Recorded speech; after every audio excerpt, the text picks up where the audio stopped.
J'ouvre cette vidéo avec ce magnifique lever de soleil sur le lac de Montbel, où je vais me rendre auprès d'un affût qui est derrière cette presqu'île, affût où j'ai passé tous les matins pluvieux de l'année 2010, lorsque je suis arrivé dans ce secteur. J'ai des choses à te dire, j'ai pris des décisions, et je vais t'en parler dans cet affût. Waouh!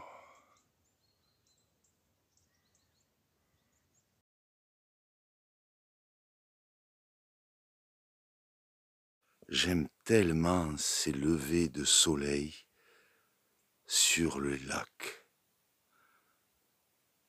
avec cette brume. Nous sommes, père et moi, en marche vers l'affût, sur le point d'y arriver, et on va se poser là-bas. Justement, ça représente le meilleur endroit pour te parler. En fin de vidéo, je te laisserai avec un temps de prise de vue qui ont marqué ce 15 novembre. Ça sera en musique. Ça marquera le point de départ de cette nouvelle étape. On va voir s'il n'y a personne. Si ça nous est donné d'être seuls. Il a depuis été tagué.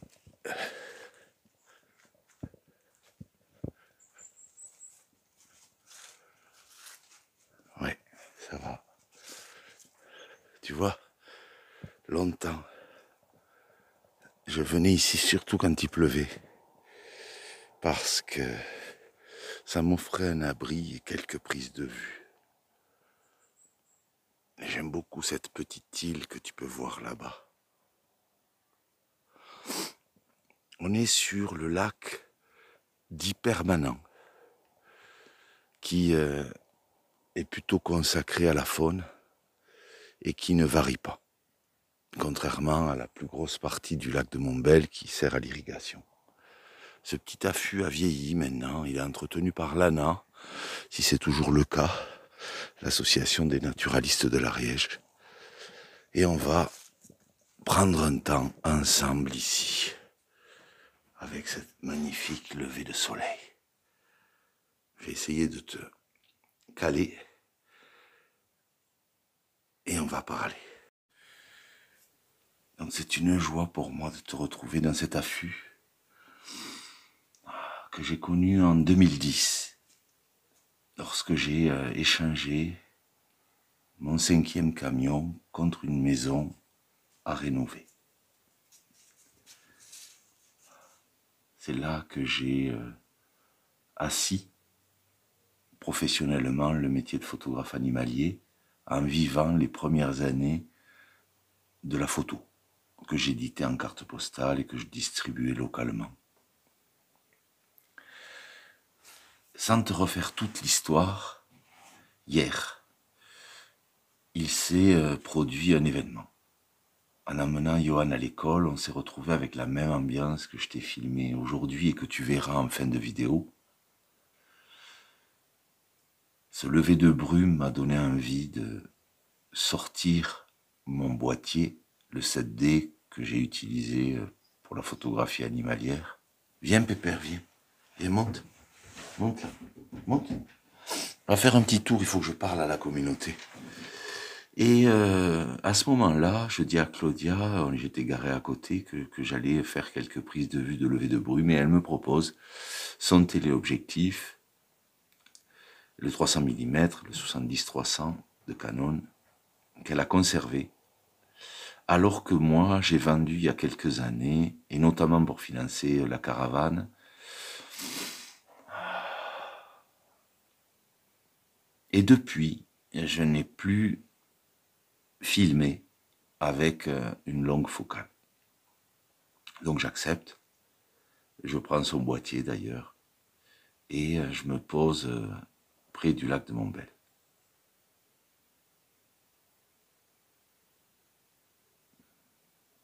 Et le fait de regarder à nouveau le paysage dans la perspective de capter des images avec une plus longue focale que le matériel avec lequel je filme habituellement sur la chaîne, m'a immergé à nouveau dans cette dimension extraordinaire et m'a bouleversé. M'a bouleversé au point de dire mais combien d'années se sont passées sans que j'aie cette sensation d'intense immersion et de joie, de paix, en lien avec la prise de vue.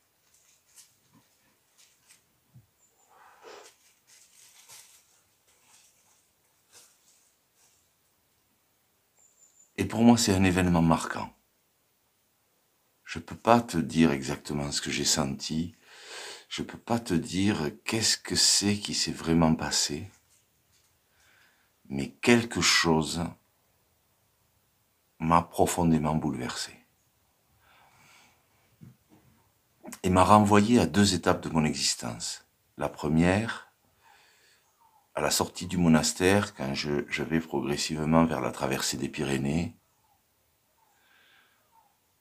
où je lis le livre de Mireille Nègre, Je danserai pour toi, personne qui avait été broyée par un ascenseur, miraculeusement sauvée, puis devenue danseuse étoile. Tu regarderas de ton côté, mais je donne ces éléments un petit peu comme ça.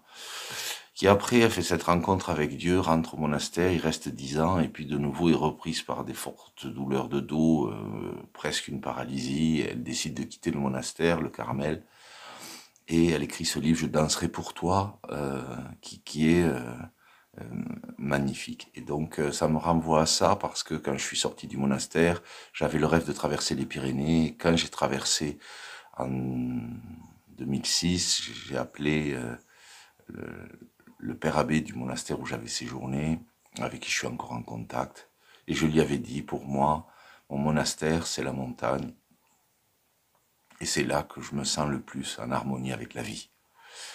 Et la deuxième image qui m'est venue hier, d'un coup, très puissamment, c'est un monsieur d'un certain âge, plus de 70 ans en tout cas, entre 70 et 80, que j'avais vu lorsque j'étais en Camargue, dans un domaine aux oiseaux.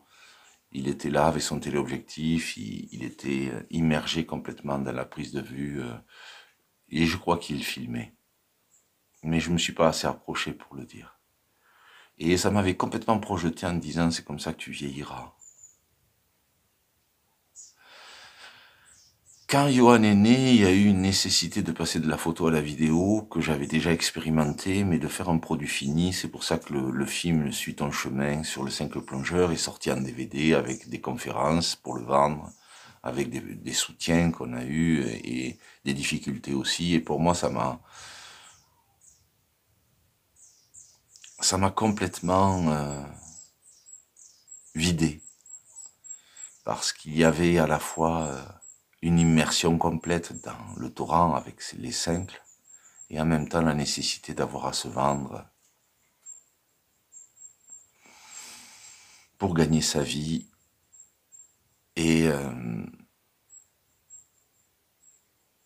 passer énormément de temps devant l'ordinateur pour le montage, pour la promotion, pour la récolte de fonds, etc. Et donc j'ai eu un repli, comme j'en ai eu d'autres dans mon parcours depuis 98 et avant.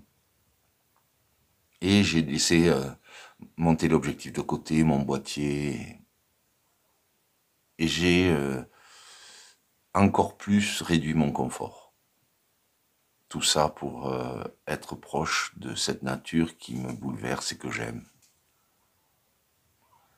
Mais hier, alors que j'ai déjà été rejoint dans mon parcours avec des envies d'arrêter la photographie animalière, notamment par une enfant qui avait reconnu mon métier après être intervenue à la maternelle, dans l'école de Johan, qui avait dit « Ah, c'est le photographe animalier », il y avait un tel émerveillement dans ses yeux. Puis mon fils, pour résumer un peu tout, qui a demandé que cette chaîne YouTube soit là.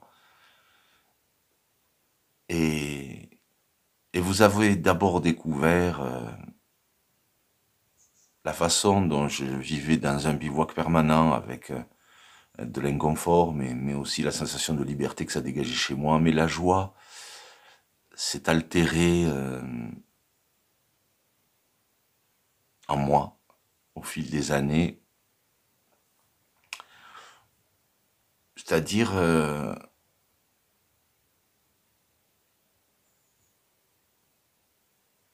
la joie du partage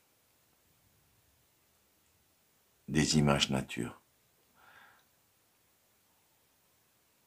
Il y a eu une pause avec un point d'interrogation. D'abord à mon fils, la chaîne YouTube m'a permis de filmer à nouveau, de partager, de livrer certains de mes ressentis. Mais la vérité de mon mode de vie est liée à la nature, à la montagne, et une forte partie de mon existence s'est inscrite dans une approche de captation d'images où je me suis senti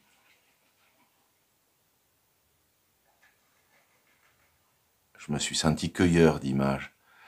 Et même si j'ai lien encore avec l'agence Nature Image pour la distribution de photos, il y avait quelque chose en moi qui était en questionnement. Est-ce qu'il faut encore produire des images avec des téléobjectifs, avec du numérique? Est-ce qu'il n'y en a pas trop, etc. Et puis votre relation, c'est la relation qui s'est mise en place sur la chaîne de l'ours avec vos commentaires, certains qui ont témoigné, qu'ils étaient heureux de revoir des images nature, qu'ils étaient heureux de sentir à travers ces images certaines ambiances, m'a d'abord fait revivre la joie du partage. Et le sens qu'il pouvait y avoir à partager encore, malgré la somme d'images qui circulent. Ce que j'ai voulu quitter en posant mon téléobjectif, c'est cette quête un peu folle, tu vois, de la plus belle image, de la scène vidéo la plus spectaculaire qui t'a des fois piétiné les territoires de certains animaux pour pouvoir ramener des images de plus en plus sensationnelles. Il y avait quelque chose en moi qui trouvait pas de sens. Plus de sens en tout cas, et je voyais pas ce que mon travail pourrait amener de plus. Et je me suis rendu compte avec la chaîne YouTube que ça pouvait toucher quelques personnes, que ça pouvait rejoindre quelques personnes et que j'avais pas à me préoccuper du nombre, mais j'avais un choix à faire. C'est ce choix-là qui est arrivé plein fer dans mes yeux hier, 15 novembre, le lendemain de l'anniversaire des 2 ans de la chaîne, comme pour la nouvelle énergie de ce que va être cette année.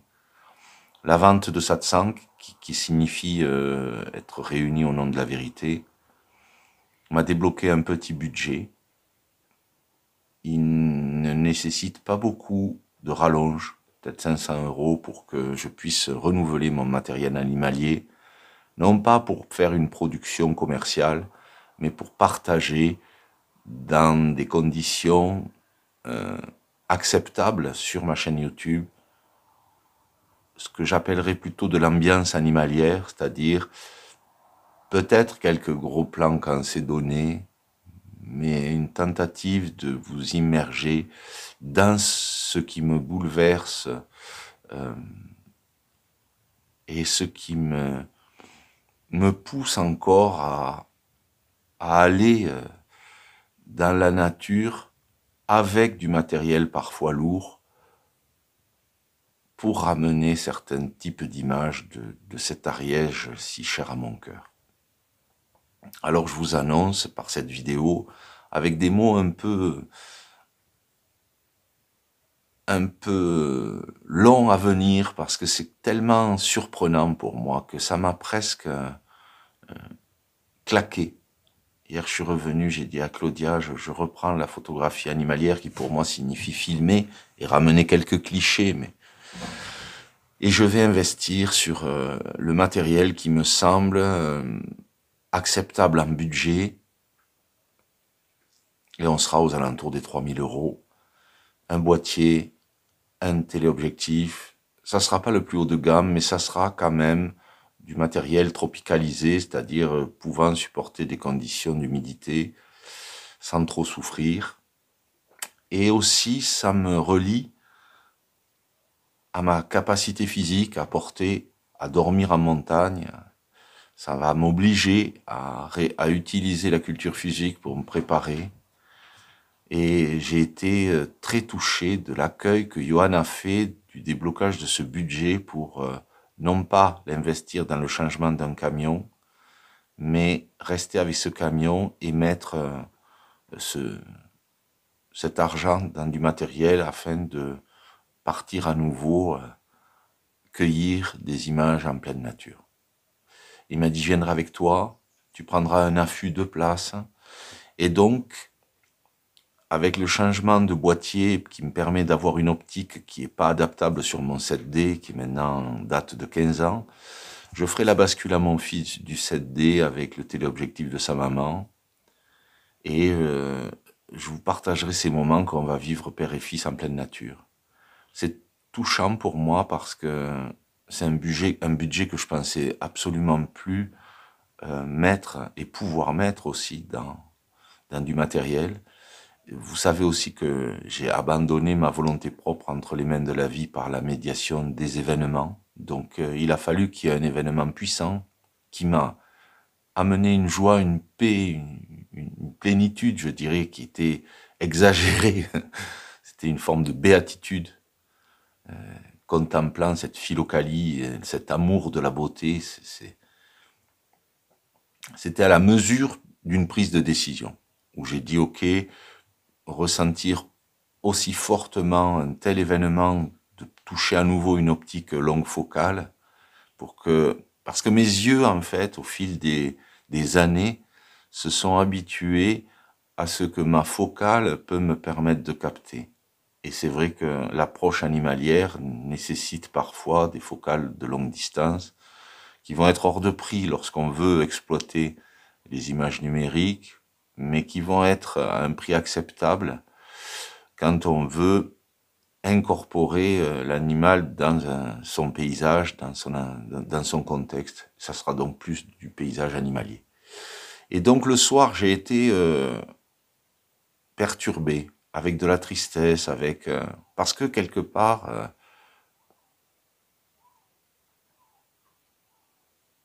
il fallait que ça se contrebalance pour valider la prise de décision, pour rechercher le matériel qui pourrait correspondre dans le budget que j'ai, sans me démunir complètement au cas où. Et donc, je suis touché et honoré que la vie m'ait rejoint comme ça et m'ait invité à continuer. Parce que j'ai jamais vraiment arrêté, j'ai toujours continué à filmer, mais l'absence de longue focale avait coupé en moi la quête dans les conditions difficiles de certaines ambiances extraordinaires. J'allais moins en montagne, je vivais dans la nature, mais il y avait quelque chose qui n'avait plus le mouvement qu'implique cette captation d'images. Et il y avait en même temps des douleurs, des souvenirs de longtemps d'affût. Le montage du film a été compliqué, je passais 8 heures dans l'affût et 8 heures à l'ordinateur, et après je dormais, mais j'avais après 4 heures des fois où il fallait que je coupe du bois, et j'avais pas vraiment de conditions physiques, j'avais cet accident qui m'avait impacté au dos. Il y avait tout un contexte qui m'a amené un ras-le-bol. Mais là, je reviens avec une détente, c'est-à-dire que la vie m'a offert de pouvoir, pendant toutes ces années, préparer un minimum financier pour mon autonomie, où j'ai pas besoin d'aide, mais j'ai un faible budget. Et donc, il n'y a plus d'attente de projets financiers. Et donc, je retrouve quelque part la magie de cette captation d'image qui va être offerte en partage sur la communauté de l'Ours des Montagnes. Je vous remercie pour ce temps d'écoute. Je vous donnerai plus de détails sur le déroulement des événements. Je vous montrerai aussi ma remise en forme physique pour pouvoir porter un sac qui bientôt m'amènera à porter mon autonomie pour plusieurs jours, en même temps qu'une dizaine de kilos, ou en tout cas 6-7 kilos de matériel photo. Tout ça, ça va me demander du temps parce que je sais exactement dans quelles conditions il me faut au minimum être et je n'y suis pas actuellement, mais ça va être déjà l'occasion de moments de partage, de déplacements dans des secteurs montagneux où on rencontrera certaines espèces. Et peut-être que moi et mon fils, un jour, qui sait, pour honorer la mémoire de mon beau-père, Jeannot, qui m'appelait l'ours des montagnes, on ira sur un projet de rencontre avec l'ours pyrénéen. Ça sera un face-à-face où j'amènerai mon fils dans un contexte qu'il a plus subi que connu finalement, parce qu'il y avait des temps d'absence pour la captation d'images quand il était petit, et des temps à l'ordinateur. Et là, au moment où à 11 ans, il commence à s'éveiller à cette nature et à la possibilité de partager des images, eh bien, je vous annonce aussi lui offrir la chaîne naissante d'ours sauvages. Ça va être la chaîne de mon fils. Il partagera aussi des prises de vue animalières, mais aussi nos bivouacs, nos cabanes, nos affûts sauvages, nos affûts aussi permanents. On fera un affût permanent avec une petite mare dans une lisière de forêt où on pourra nourrir certaines espèces d'oiseaux. Et on verra ce que la vie nous donnera aussi par rapport au matériel à venir. Peut-être qu'on sera un jour sponsorisé pour qu'on vous partage certains téléobjectifs et qu'on pourra accéder à des gammes chères pour les tester. Ça sera le clin d'œil dans ces cas-là. Merci aussi d'avoir regardé tous les placements de produits, parce que c'est pas une incitation pour nous que vous achetiez, mais pour nous c'est un budget en moins face à l'obligation